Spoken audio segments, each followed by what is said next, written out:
Olá, queridas irmãs, queridos amigos. O programa O Espírito da Letra começa agora com mais um capítulo do livro Nosso Lar. Este livro, eu tenho certeza, está encantando você. Nós estamos analisando capítulo por capítulo.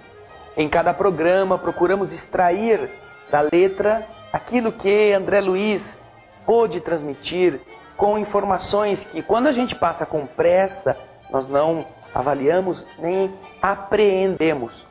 Mas quando a gente lê com mais calma, nosso raciocínio começa a perceber coisas muito importantes que estão por detrás da letra.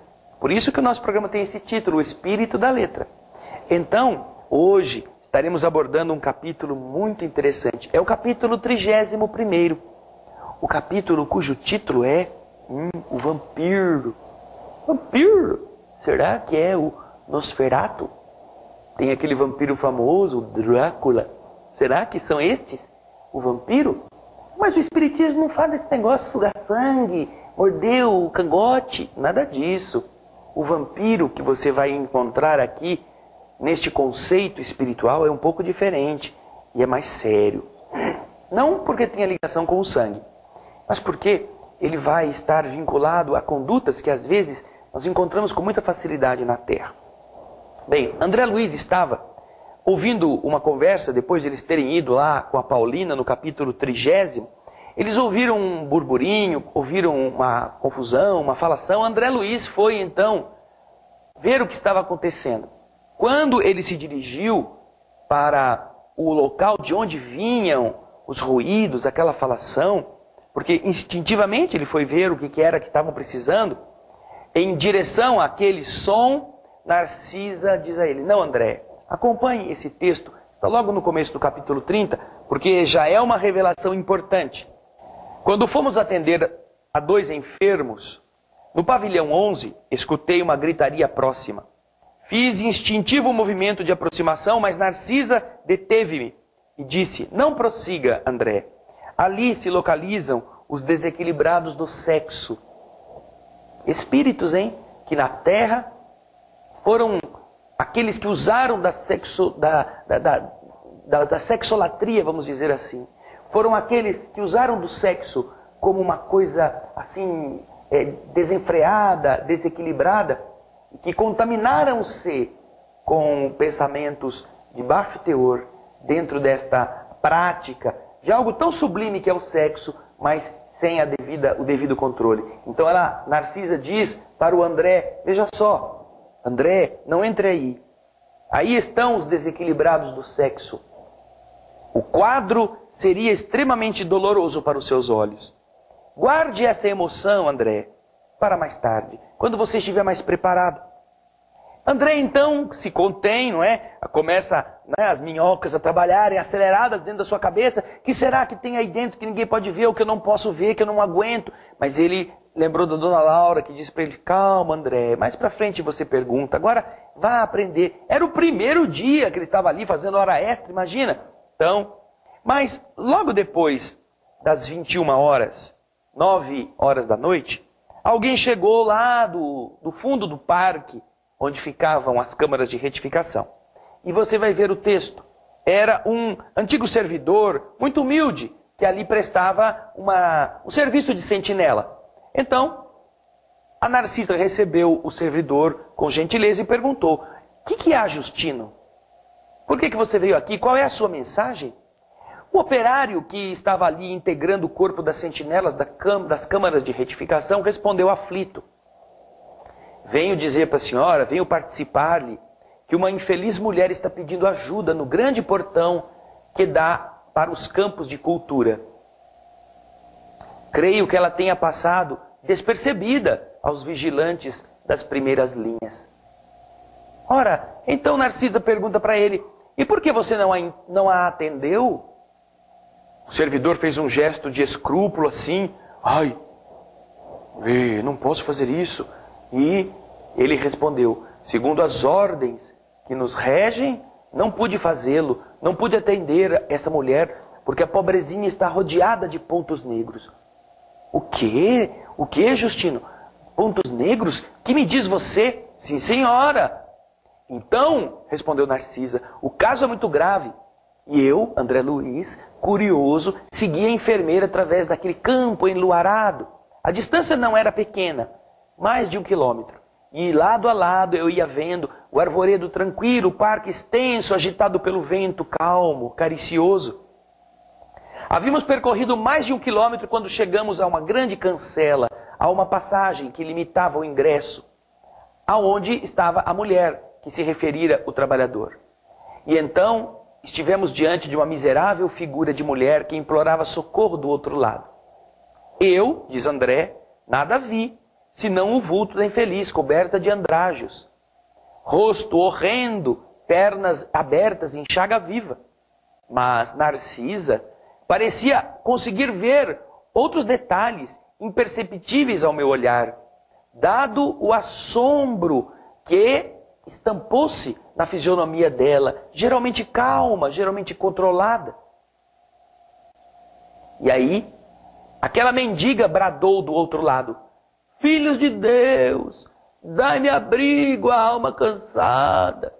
Onde está o paraíso dos eleitos, para que eu possa fruir a paz desejada? Falou a velhinha. Aquela voz lamuriosa sensibilizava o coração de todos eles. Narcisa, por sua vez, mostrava-se comovida, mas em tom de confidência ela me disse: André, você não está vendo os pontos negros? Pontos negros? E eu respondi para ela: não estou vendo nada. Então, Narcisa me diz: André, a sua visão espiritual ainda não está suficientemente educada.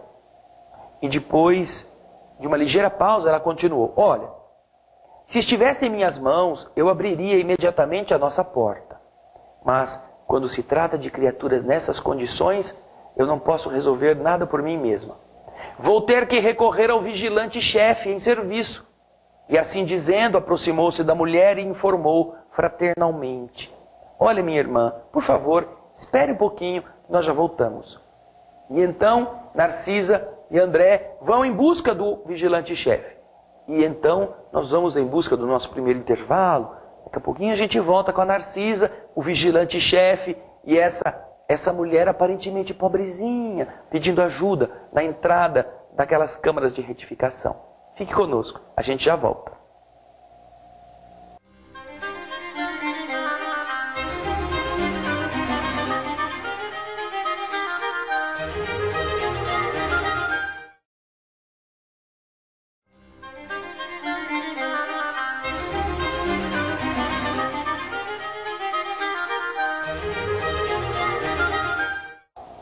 Estamos de volta com o programa O Espírito da Letra, analisando a obra de André Luiz, o livro Nosso Lar, hoje no capítulo 31, o vampiro, o Drácula. Não, coisa pior, coisa pior. Mas não para você se assustar, porque ele não vai visitar sua casa para tirar seu sangue, não.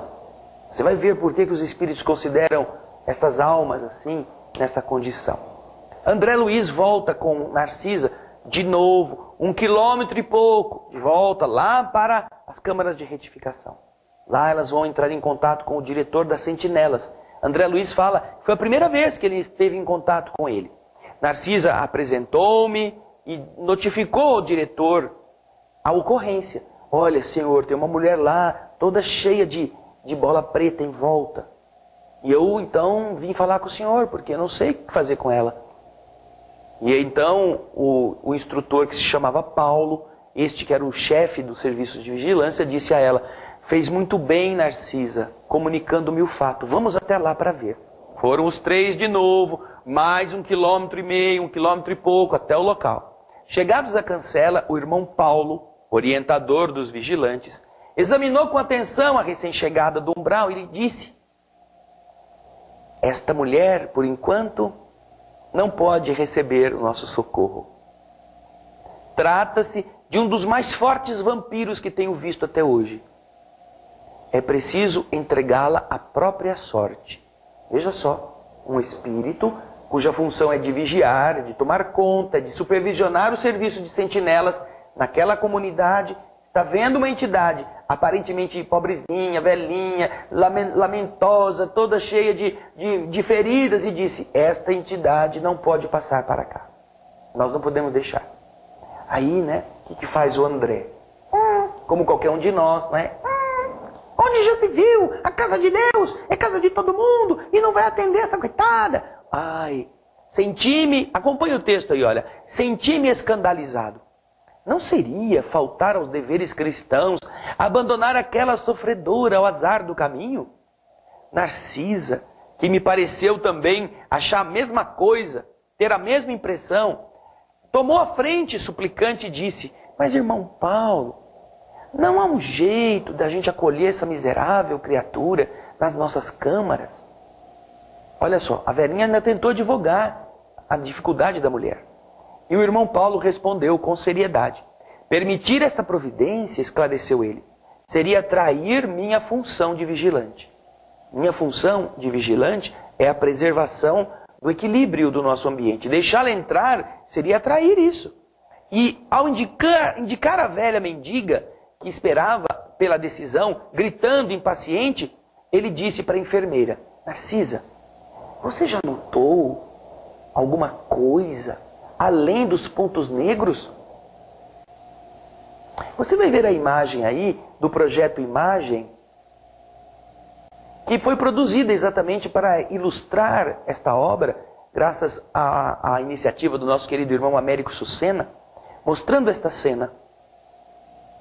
Quando o instrutor, quando o vigilante-chefe fala isto, agora era a dona Narcisa que dizia: olha, não estou vendo nada, só estou vendo o ponto preto. E então, você vai ver nesta imagem, ele dizendo: olha, pois eu vejo mais do que o ponto negro. E baixando o tom de voz, disse: conte as manchas pretas, Narcisa. Narcisa então olhou em volta e contou 58 manchas negras. O irmão Paulo, então, com a paciência dos que sabem esclarecer com amor, diz André, explicou: estes pontos escuros representam 58 crianças assassinadas ao nascerem. Em cada mancha, vejo a imagem mental de uma criancinha aniquilada, umas por golpes esmagadores, outras por asfixia. Essa desventurada criatura foi profissional de ginecologia. Olha só, ou era enfermeira ou era médica, ou exercia funções na área da ginecologia. Com a desculpa de aliviar as consciências alheias, aquelas pessoas que engravidavam aí e depois não queriam ter o filho, e que estavam com problema em casa, ou que iam ter problema com o marido, porque era filho de uma outra relação, essa mulher entregava-se a crimes nefandos, explorando a felicidade de jovens inexperientes e ganhando dinheiro com isto. A situação dela é pior que a dos suicidas e dos homicidas, que às vezes apresentam atenuantes de vulto. Você vai ver a imagem aí, olha só, os rostinhos das crianças que essa mulher assassinou depois que nasceram. Recordei assombrado, diz André, os processos da medicina em que muitas vezes enxergara de perto a necessidade da eliminação de nascituros para salvar o organismo da mãe, nas ocasiões perigosas. Ele pensou: mas e quando a mãe está quase para morrer e que às vezes nós temos que sacrificar a criança para que a mãe não morra? E o irmão Paulo, ouvindo seu pensamento, disse: não estamos falando aqui de providências legítimas, dos casos de aborto que, como a lei do universo permite, preservam a vida da mãe para que ela não sucumba, que são provações redentoras que fazem as pessoas sofrerem, mas que acabam ajudando. Estou falando do crime de assassinar aqueles que começam a trajetória na experiência da terra com o direito sublime da vida. Esta mulher assassinou crianças que nasceram com a expectativa plena da vida. E então, assustada com aquela informação, mas sensibilizada, como era da nobreza da sua alma, Narcisa ainda pediu: irmão Paulo, eu também já errei muito no passado, eu já fiz muita bobagem. Vamos atender essa desventurada? Se você me permitir, eu pessoalmente vou dispensar a ela cuidados especiais. Aí ele olhou e disse assim: olha, minha amiga, eu reconheço que todos somos espíritos endividados. Entretanto, temos a nosso favor o reconhecimento das nossas fraquezas e a boa vontade de resgatar os nossos débitos. Mas esta criatura, por agora, nada deseja senão perturbar quem trabalha. Aqueles que trazem os sentimentos calejados na hipocrisia emitem forças destrutivas. Então, Narcisa, para que nos serve aqui um serviço de vigilância se a gente vai deixar entrar gente de qualquer jeito, toda hora? Só com peninha entra, só com peninha entra, só com peninha entra. Para que então vigiar? E então, sorrindo com uma expressão, ele disse: vamos tirar a prova. Vamos ver se essa mulher realmente quer ajuda. Vamos ver se ela está arrependida. Vamos buscar a prova. Você que está aí, está querendo a prova, não é? Então espere mais um pouquinho. Daqui a pouco, depois do próximo intervalo, nós vamos voltar com o último bloco do nosso programa, onde nós vamos ver que coitadinha era essa mulher, que velhinha, dócil, triste, injustiçada. Vamos ver? Fique aí. Daqui a pouco a gente volta.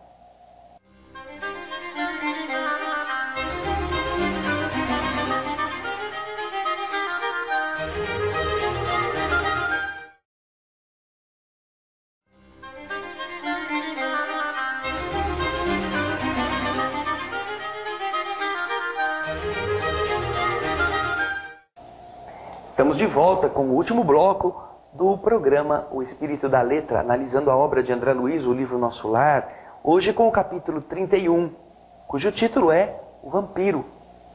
Agora vamos entender o vampiro.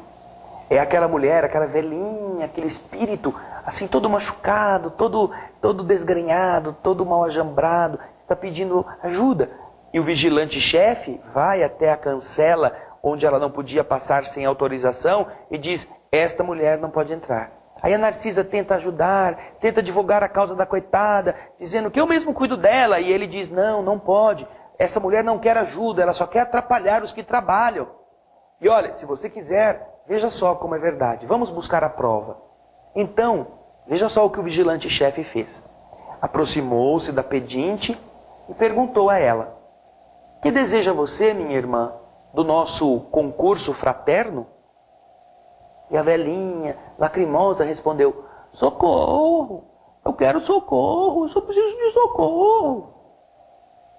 E então, com bastante percussiência, incisivo, ele disse: mas, minha amiga, é preciso sabermos aceitar o sofrimento, retificar a nossa conduta, saber que este sofrimento, ele muda as coisas, ele retifica a nossa dor. Por que razão você tantas vezes cortou a vida dos entezinhos frágeis que iam à luta com a permissão de Deus? Quando ele falou isto, quando ele disse essa coisa para ela, ela exibiu uma terrível careta de ódio. E ela, que era tão docilzinha, tão assim, arcadinha, gritou: quem me atribui esta infâmia? Minha consciência está tranquila, canalha. Empreguei a minha existência auxiliando a maternidade na terra. Fui caridosa e crente, boa e pura. Imagina. E aí o Paulo disse para ela: não é isso que se observa da fotografia viva dos seus pensamentos e atitudes. Creio que a irmã ainda não recebeu nem mesmo o benefício do remorso. Quando você abrir sua alma às bênçãos de Deus, reconhecendo as necessidades próprias, então, minha filha, volte até aqui. Irada, respondeu a mulherzinha: demônio, feiticeiro, sequaz de Satã, nunca mais, não voltarei aqui jamais. Estou esperando o céu que me prometeram e que espero encontrar. E então, assumindo atitude ainda mais firme, o vigilante-chefe falou com autoridade: faça então o favor de retirar-se. Não temos aqui o céu que deseja. Estamos numa casa de trabalho, onde os doentes reconhecem o seu mal e tentam curar-se, junto de servidores de boa vontade. A mendiga objetou, respondeu atrevidamente: Não lhe pedi remédio, coisa nenhuma, nem serviço. Estou procurando o paraíso. O paraíso que eu fiz por merecer. É o paraíso que eu quero quando pratiquei as boas obras na terra.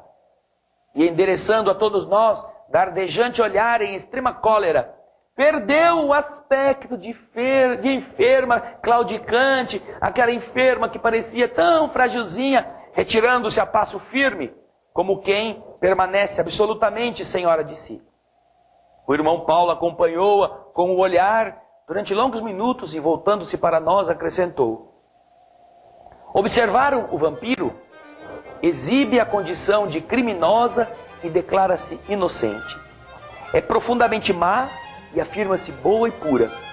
Sofre desesperadamente e alega tranquilidade.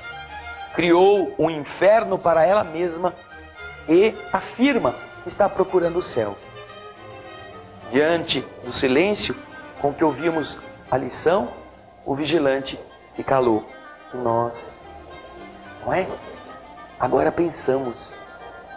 nós pensamos, puxa vida, a responsabilidade de quem cuida de outras vidas, que fica marcada na psicosfera, no perispírito daquela alma. Essa mulher praticou abortos, ou ela matou crianças, que poderiam estar vivendo com desculpa de ser boazinha, de resolver problemas dos outros. Ela ceifou vidas. E achou que, simplesmente fazendo de conta, ela poderia vestir-se de anja e aparecer assim, flutuando no paraíso de algodão doce. Só que não é assim. A lei do universo nos acompanha e nós, criminosos nos nossos delitos, carregamos a grade da nossa prisão em nós mesmos. Não conseguiremos enganar ninguém, a não ser a nos iludirmos com pretensa postura generosa, quando na verdade não fizemos nada de bom. Por isso é que a doutrina espírita e o cristianismo estabelecem o critério da autenticidade. Que nós estejamos vivendo de maneira autêntica, que nós saibamos errar, mas saibamos corrigir o erro, que aprendamos a não errar, que aprendamos a seguir por caminhos melhores, que aprendamos a perdoar, que aprendamos a reparar o mal. Porque se nós não reparamos o mal, nós não nos permitiremos os benefícios da consciência tranquila. Só assim que a gente aprende. Portanto, é importante também percebermos se na condição daqueles que destroem a vida dos outros, nós também não nos candidatamos a ser esse tipo de entidade que vampirizou as coisas boas, que usou de recursos, que explorou as jovens inconsequentes e que de verdade só criou para ela mesma o terror de um mundo espiritual bastante inferior, bastante doloroso. E com a imagem desta mulher, do Projeto Imagem, nós abraçamos você, desejando encontrar você no próximo capítulo do livro Nosso Lar, que vai nos ensinar ainda mais sobre a vida no mundo espiritual. Muito obrigado pelo seu carinho e muita paz.